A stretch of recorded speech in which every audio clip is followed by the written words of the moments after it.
Salut à tous, c'est Kenobs, on se retrouve aujourd'hui pour ma sélection de cartes à moins de 1$ de l'édition Lost Caverns of Ixalan. On découvre ça juste après le générique.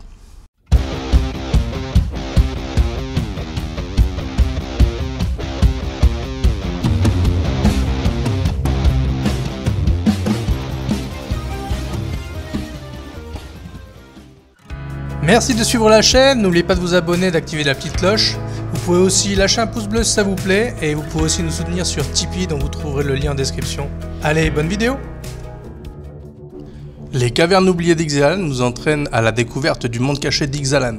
Nous faisons découvrir une civilisation oubliée et ses grottes souterraines recélant d'antiques trésors. L'édition est très sympa et nous propose des mécaniques intéressantes comme la découverte ou encore les jetons cartes. On découvre tout de suite ma sélection de cartes intéressantes à moins de 1$. J'ai sélectionné 3 cartes par couleur afin que la vidéo ne soit pas trop longue. Et on commence tout de suite avec le vert. Pour le vert, j'ai sélectionné Marche avec les ancêtres, Spéléologie et Brontodonte farouche. Pour Marche avec les ancêtres, c'est un rituel pour 5, dont un vert. Renvoyez jusqu'à une carte de permanence ciblée depuis votre cimetière dans votre main, découvrez 4. La mécanique découvrée va vous permettre d'exiler une carte du dessus de votre bibliothèque jusqu'à tomber sur un sort d'une valeur inférieure ou égale au montant de la découverte. Vous pourrez alors choisir de lancer ce sort sans payer son coût ou de le mettre dans votre main. Avec de la chance, vous pourrez tomber sur un sort de 4 et vous pourrez le jouer gratuitement. Vous aurez alors récupéré une carte de votre cimetière pour seulement un mana vert, ce qui pourrait être plutôt cool. Ensuite, Spéléologie, c'est un enchantement pour 3 dont un vert, qui dit quand la spéléologie arrive sur le champ de bataille, piochez une carte. Puis, vous pouvez mettre sur le champ de bataille une carte de terrain de votre main. Si vous mettez une caverne sur le champ de bataille de cette manière, vous gagnez 4 points de vie. Les terrains que vous contrôlez arrivent sur le champ de bataille dégagé. Déjà, l'enchantement nous permet de piocher et de jouer un terrain de plus quand il arrive en jeu, ce qui est déjà assez sympa.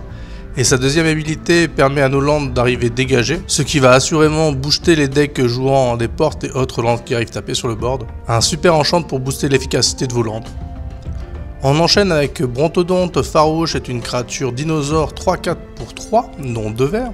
On peut payer un incolore, sacrifier le Brontodonte farouche pour détruire un enchantement ou un artefact ciblé. Cette créature est assez intéressante déjà car c'est une 3/4 pour 3, ce qui fait déjà le taf. Et à tout moment, on peut utiliser comme gestion pour gérer un enchantement ou un artefact gênant. Ce type de gestion étant une habilité, ça sera difficile à l'adversaire de l'esquiver. Donc plutôt intéressant pour le petit dinosaure. On passe au rouge avec Pioche en diamant, Trouver le filant et Chenapan entreprenant.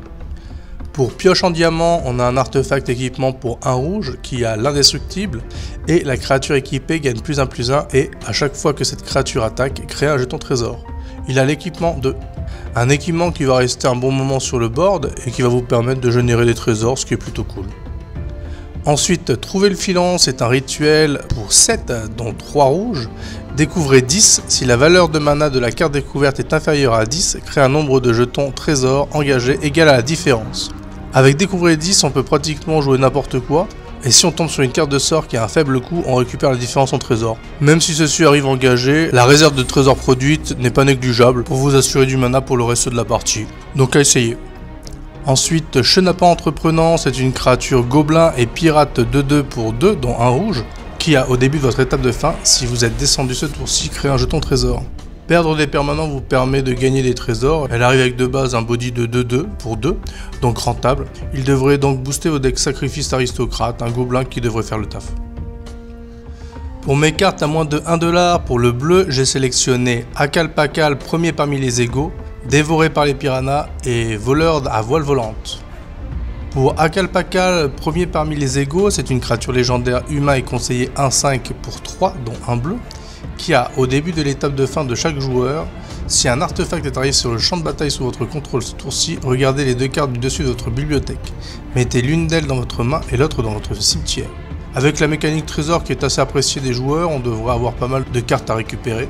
Il est assez résistant avec son 5 en endurance, ça semble plutôt correct. Dévoré par les piranhas, c'est un enchantement aura pour 2, dont un bleu, qui a le flash, enchanté créature. La créature enchantée perd toutes ses capacités et est une créature noire squelette avec une force et une endurance de base 1/1. Une très bonne gestion de créatures qui va vous permettre de gérer les créatures avec des habilités dérangeantes ou de gros tons. Parfait pour gérer les généraux adverses, une carte qui semble plutôt sympa. Ensuite, Voleur à la voile volante est une créature humain et pirate 2/3 pour 3, dont un bleu, qui a le vol et parade 1. Quand le voleur à voile volante arrive sur le champ de bataille, pour chaque joueur, choisissez jusqu'à une autre cible, artefact ou créature que ce joueur contrôle. Tant que le voleur à voile volante reste sur le champ de bataille, les permanents choisis deviennent des trésors et perdent toutes leurs autres capacités. Ça permet de gérer les artos et des créatures gênantes de vos adversaires. Pour 3 manas, ça gère pas mal de choses, tout en faisant disposer d'une 2-3 vols, ce qui sera plutôt difficile à cibler avec la parade 1. Ça semble plutôt fort. On passe au noir avec Marée de Terreur, Annonciateur de la Dernière Offrande et Vipère Anlam. Pour Marée de Terreur, c'est un rituel pour 4, dont 2 noirs. Toutes les créatures gagnent -X jusqu'à la fin du tour, X étant le nombre de cartes de permanents dans votre cimetière. Une gestion de créature qui pourra remplacer un Toxic Déluge en milieu ou fin de partie si on a du monde dans le cimetière. On ne pourra pas choisir le X, mais ça reste un wipe très efficace, alors à tester. Ensuite, Annonciateur de la Dernière Offrande, c'est une créature vampire et démon 6/6 pour 8, dont 2 noirs, qui a le vol. Et quand l'Annonciateur de la Dernière Offrande arrive sur le champ de bataille, si vous l'avez lancé, chaque joueur sacrifie toutes les autres créatures qu'il contrôle, puis chaque joueur renvoie sur le champ de bataille toutes les cartes de créatures de son cimetière qui n'ont pas été mises de cette manière. Ce démon fait office de Living Death tout en restant lui-même sur le board, ce qui peut être plutôt intéressant pour les decks disposant d'un cimetière fourni et rempli de créatures. Une carte un peu chère à sortir, mais qui devrait faire le taf. Attention tout de même de ne pas donner l'occasion à vos adversaires de faire revenir sur le board de trop grosses menaces, sinon ça reste une très bonne carte. Pour Vipère Anlam, c'est une créature serpent 2/3 pour 3, dont un noir.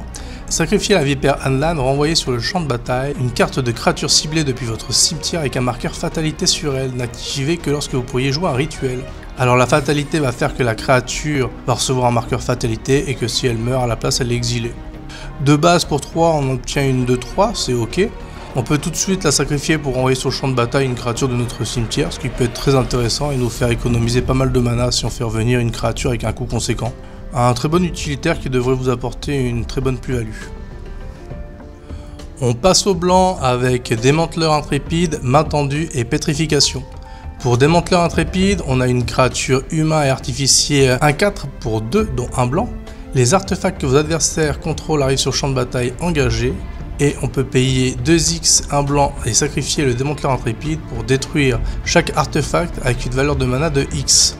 On a ici une excellente créature qui va ralentir les artefacts adverses. On pourra de plus la sacrifier pour se débarrasser de pièces gênantes sur le board. Elle devrait pouvoir rester en place un bon petit moment avec son endurance de 4, tout en vous procurant une bonne défense en cas de besoin. Une carte qui semble plutôt pas mal.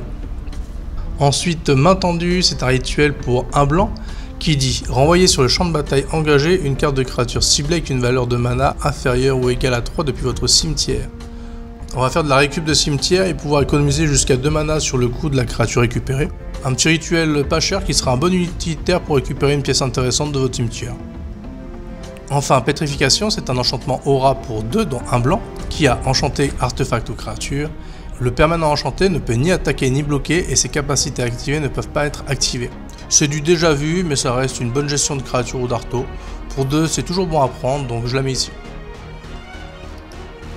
On enchaîne avec le multi avec Abuelo Écho Ancestral, Zoyowa Langue de Lave et Kutzil Archétype de Malamet.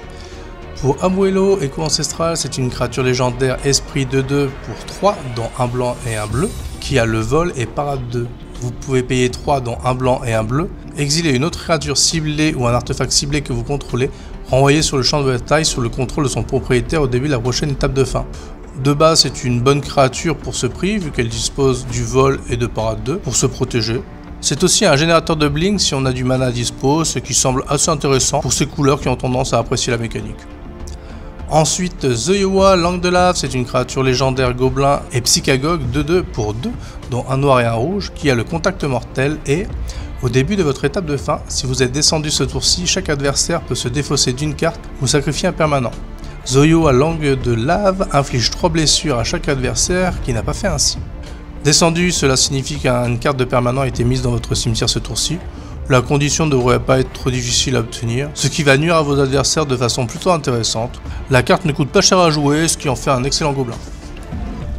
On passe à Kutzil, archétype de Malamet. C'est une créature légendaire, chat guerrier 3-3 pour 3, dont un vert et un blanc. Vos adversaires ne peuvent pas lancer de sort pendant votre tour, et à chaque fois qu'au moins une créature avec une force supérieure à sa force de base que vous contrôlez inflige des blessures de combat à un joueur, piochez une carte. Un grand abolicheur qui va vous protéger des sorts adverses durant votre tour, et un générateur de pioche sur la même carte, c'est plutôt fort. Et c'est une 3-3 pour 3, ça n'enlève rien au plaisir, donc je mets cette carte dans ma sélection. On passe aux artos avec Wagonnet de mine surgissant, triple carcasse tonnerre et longue vue ensorceleuse. Pour Wagonnet de mine surgissant, on a un artefact véhicule pour 3. À chaque fois que le Wagonnet de mine surgissant attaquerait un jeton trésor, il a le pilotage 1. Un coup de pilotage pas excessif et la possibilité de popper des trésors lors de l'attaque, sans même avoir besoin de faire des dégâts, c'est plutôt cool en soi. Ensuite, triple carcasse tonnerre, c'est une créature artefact gnome 0-0 pour 7. La triple carcasse tonnerre arrive sur le champ de bataille avec 3 marqueurs +1/+1 sur elle. A chaque fois que la triple carcasse tonnerre arrive sur le champ de bataille ou qu'elle attaque, crée un nombre de jetons créature artefact 1-1, incolore gnome égal à sa force. Vous pouvez payer 2, sacrifier un autre artefact pour mettre un marqueur +1/+1 sur la triple carcasse tonnerre. Pour 7, on va avoir une 3-3 et 3-1-1 qui arriveront sur le board, qui popera des gnomes à foison à chaque fois qu'elle va attaquer. Les 7 mana dépensés devraient donc être vite rentabilisés et très vite surpeupler le board de petits gnomes.